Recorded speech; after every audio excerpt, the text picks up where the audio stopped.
Hi everyone, my name is Lena Oestreich. I'm a research fellow at the University of Queensland in Australia, and today I will talk about our findings of structural and functional brain changes associated with depression in stroke survivors. Post-stroke depression is a very common complication of stroke, and it occurs in approximately 1/3 of stroke survivors. Now, there are several problems with depression that make rehabilitation more complicated. So first of all, due to the symptoms of depression, people are struggling to participate in rehabilitation, but they're also less likely to return to work or live independently again. So their rehabilitation outcomes are usually a lot worse than in stroke survivors without depression. Now, depression doesn't typically peak or even occur until approximately 3 to 6 months after stroke. And at that time, patients aren't in regular care anymore or don't see their treating clinicians as often anymore. So it's very often overlooked and remains untreated. However, we know that depression in stroke survivors is the single strongest determinant of quality of life and recovery after stroke. So it's a really important issue for us to address and to study. So at the moment, there is a lack of intervention. So patients are usually treated like patients with MDD would be treated. So they usually receive antidepressants or cognitive behavioral therapy, but it's only very limited effectiveness. So I think what we have to ask ourselves is depression just a normal reaction to stroke?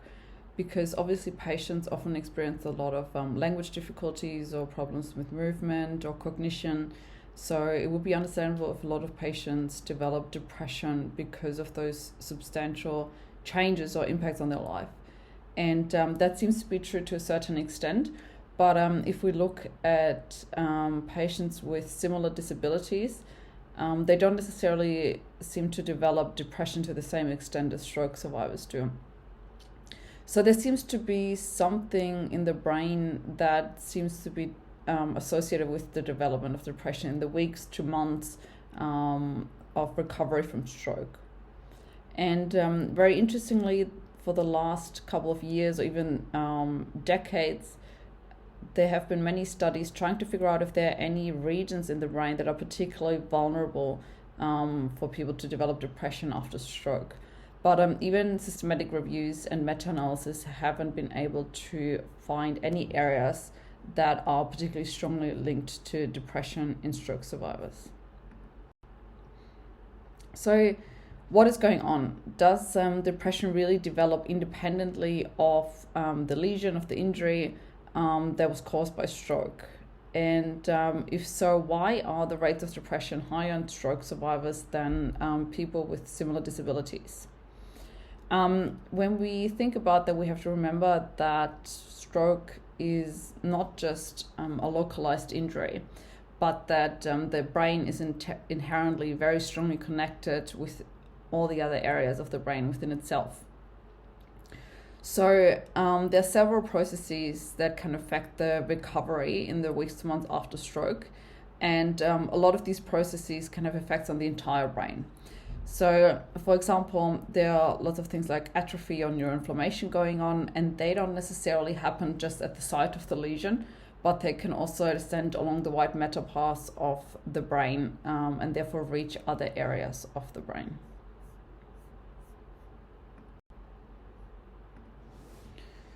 So what we did is we turned to major depressive disorders and we reviewed the literature on major depression. And one very common theme that we found is that there seem to be a lot of changes in the reward system that you can see here in this video. So very broadly speaking, the reward system consists of several subcortical structures that you can see here in those yellow and orange tones. So it's mainly the amygdala, the hippocampus, the thalamus, and the nucleus accumbens. And these areas are very strongly connected to the frontal lobe. So the areas where high order cognition takes place, and they're connected via very prominent white matter fiber bundles, which are the medial forebrain bundle that you can see in this light blue color and the cingulum bundle in green. And of course, we know that the reward system is responsible for emotional and motivational processing, but also for memory. And these processes are, of course, very strongly affected in depression. So we use data that has already been collected for this study from the strategic study. And a subset of these patients had MRI images. So we ended up with a relatively small sample of stroke patients with depression, 12 participants, but in saying that most of our analyses were done using regression analyses, so that we could actually use the entire stroke sample in our analyses. We had a larger group of patients with stroke but without depression, and a small healthy control group. And all of these participants underwent T1 imaging, resting state fMRI, and diffusion imaging. And for depression, we used the geriatric depression scale to measure the severity of depression. So I won't spend too much time talking about the analysis pipeline for this project, just because it has a lot of technical details. So if anyone has questions about that, please feel free to get in touch with me. So we did perform a whole brain connectome analysis, and for that we used a matrix, relatively standard processing pipeline, and we extracted free water, which is a measure of extracellular volume, and fractional anisotropy, just to get an idea of the overall white matter structure of the brain. We also localized the gray matter areas of the brain by parcellating the brain according to an atlas in FreeSurfer. And we calculated the volumes of these gray matter regions. And again, we also calculated free water in those areas. And as you can see in those images at the bottom, we also did perform tractography in addition to looking at the connectome, the whole brain. And we focused on the medial forebrain bundle and the cingulum bundle, so really the main white matter tracts of the reward system. And we then also performed functional analysis. We used CON for the pre-processing of the analysis, and we focused on connectivity analysis in the reward system and the default mode network. So firstly, to discuss the structural white matter findings. So the interesting thing about this slide is that this is the connectome analysis, so it's entirely hypothesis free. We looked at the entire whole brain connectome. And what you can see here in the panel A, those are all the areas where stroke survivors with depression had reduced fractional anisotropy compared to healthy controls.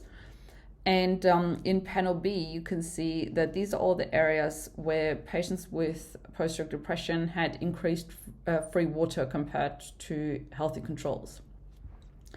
And what is quite nice about it when you look at panel C is that those areas actually, first of all, they map quite nicely onto each other, but they also map relatively well onto the reward system. And a reminder that this is a hypothesis-free analysis, so this is quite strong evidence that those areas of the reward system really seem to be impacted in stroke patients with depression as well. So we then also performed a regression analysis, and I didn't spend too much time for this analysis to go into the gray matter analysis. I will talk a little bit more about this later. But what we did here is we used all of the measures from the reward system. So we used the fractional anisotropy from the medial forebrain bundle and the cingulum bundle, and the gray matter volume and free water measures from the reward system to predict depression severity. And what we did is we split the sample into 70% of participants with stroke, where we trained the model on, and we then used the model and we tested in the remaining 30% of stroke patients. And what you can see here is we repeated the analysis twice. That is because, as you can see here, there's a little bit of an outlier. But both, if you look at in panel A, this is the upper panel is the training set, the lower panel is the test set, same for panel B. And you can see that both models perform really well. So they're highly significant, and we are able to predict depression severity from those measures of the reward system. Now moving on to the functional findings, and what we found is that in both the reward network, so which is here the nucleus accumbens seeded network, and the default mode network, we found that functional connectivity increased with increasing depression severity. So there's a hyperconnectivity associated with depression severity in stroke patients. Now, obviously we know that typically the default mode network and the reward network are anti-correlated. So what that means is that typically when the default mode network is active, the reward network is deactivated and vice versa. But what we can see here is that there actually seems to be a breakdown of this anti-correlation in some areas of the reward system and the default mode network. And when you look at this graph here, what we can see is that in healthy participants, there does seem to be a relatively nice anti-correlation between those two systems, whereas this is less so in just stroke patients without depression.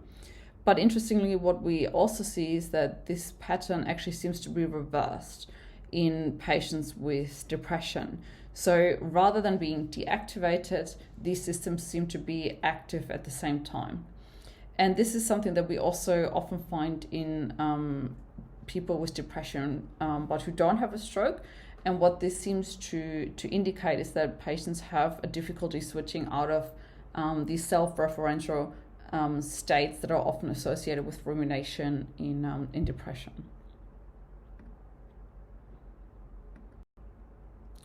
So we also investigated the gray meta areas, as I mentioned earlier. And for that, we used the seed regions of the reward network, the nucleus accumbens, and the default mode network, the medial prefrontal cortex and the posterior cingulate cortex.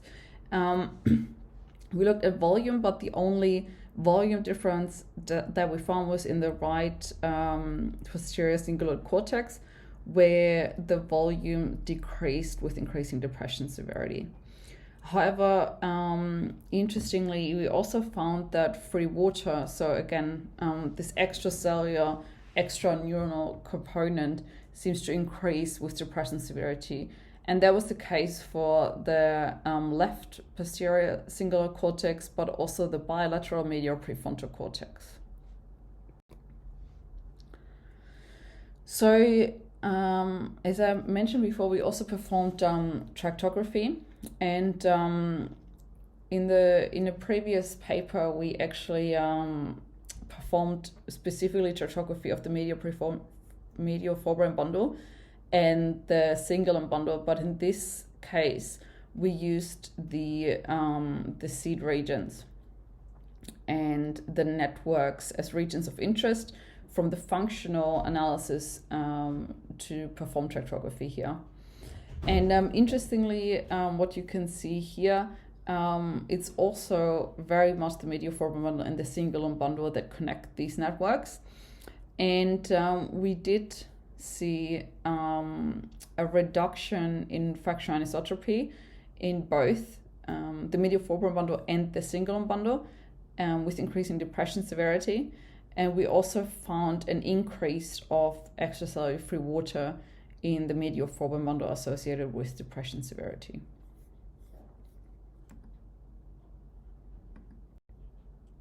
So to summarize, we found increased functional connectivity in the reward network and the default mode network to be associated with depression severity in stroke survivors.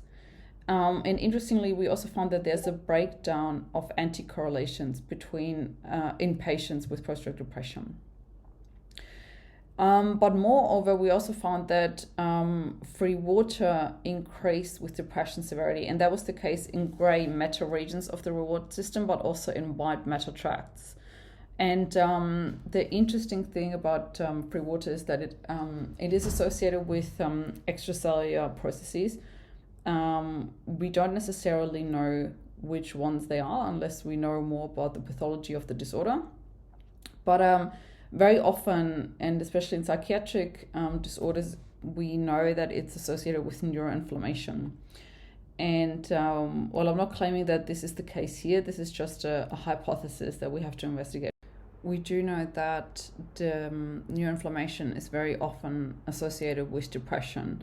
So we obviously know that physiological insult, as occurs during stroke, can lead to, and definitely does lead to neuroinflammation. We also know that periods of prolonged stress, such as often precedes depression, can induce a lot of inflammation. So while inflammation can have neuroprotective properties, and that is particularly the case obviously in stroke, when in the weeks to months after stroke, where a lot of recovery takes place. But we also know that during prolonged periods of inflammation, these processes can also have neurotoxic effects and can lead to changes to the microstructure or the volume of brain areas. So more recently, there's quite a lot of evidence to suggest that inflammatory cytokines influence dopamine signaling.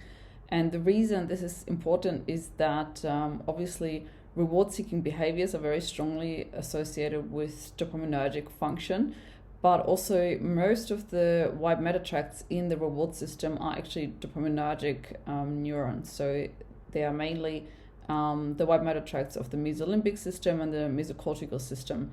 And these neurons actually originate in the ventral tegmental area. And we know that when we experience a lot of inflammation, the body signals to the brain that there needs to be a shift in metabolism. And that is because inflammation can take up a lot of our energy, can take up to 30 to 60% of our daily energy expenditure. So we need to shift our resources or our attention away from reward-seeking behaviors to preserve energy.